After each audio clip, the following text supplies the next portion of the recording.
More than 1 million jobs have been created in Australia in the past 5 years, meeting the goal set by the former Prime Minister Tony Abbott when the coalition came to power in 2013.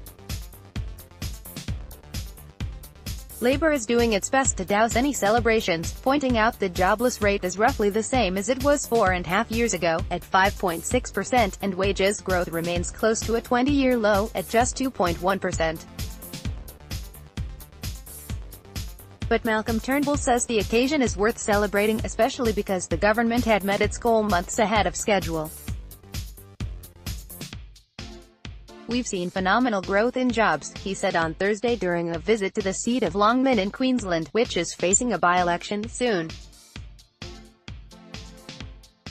Sign up to receive the top stories in Australia every day at noon. When the Liberal National Government was elected in September 2013, Prime Minister Tony Abbott promised that we would create 1 million jobs in 5 years. It seemed pretty ambitious at that time. Last year alone, 2017, we had the largest number of jobs created in Australia in our history. Bureau of Statistics data show more than 1,016,900 jobs have now been created since September 2013, after 22,600 jobs were added in April. The underlying composition of the net change in April was an increase of 32,700 persons in full-time employment, and a 10,000 decrease in part-time employment, in seasonally adjusted terms.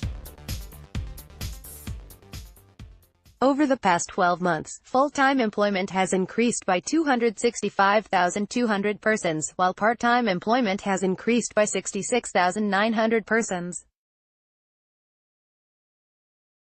The jobs growth in April followed 2 consecutive months of job falls in February, -7,400, and March, -700, and was not strong enough to prevent the annual rate of employment growth falling from 3% to 2.7%, its lowest rate since July 2016. But the employment-to-population ratio remained steady in April, at 61.9%, which is 0.7 percentage points higher than a year ago. The participation rate also increased, from 65.5% to 65.6%, while monthly hours worked in all jobs increased by 19.4 meters hours, or 1.1%, to 1,764 meters hours, thanks to strong employment in full-time jobs. However, the unemployment rate also increased, from 5.5% to 5.6%, to hit a 9-month high. Some economists have questioned if the official rise in unemployment is believable, given other indicators suggest improving demand for labor. The big debate is why the unemployment rate is not falling, given usually reliable indicators suggest it should be. NAB's chief economist, Ivan Kalaun, said, "Yes, participation is increasing, but that isn't usually enough to stop the unemployment rate from declining.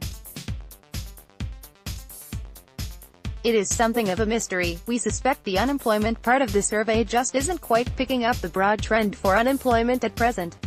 But Labour said the rise in unemployment was a worrying sign. There are now 741,000 unemployed Australians, with 46,300 more people lining the unemployment queue than when the Abbott-Turnbull government was first elected, the Shadow Minister for Employment, Brendan O'Connor, said. Youth unemployment has increased to 12.6%. The most recent underemployment data shows there are almost 1.1 million underemployed Australians looking for more work but unable to find it.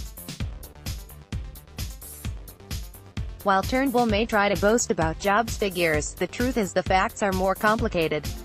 On Wednesday, new data showed national wages were struggling to grow above an annual rate of 2%, casting doubt on the forecasts for wages growth in the Turnbull government's budget. Kate Hickey, from Capital Economics, said Thursday's jobs data showed there was still excess slack in the labor market, so wage growth was unlikely to rise much above 2.1% for some time.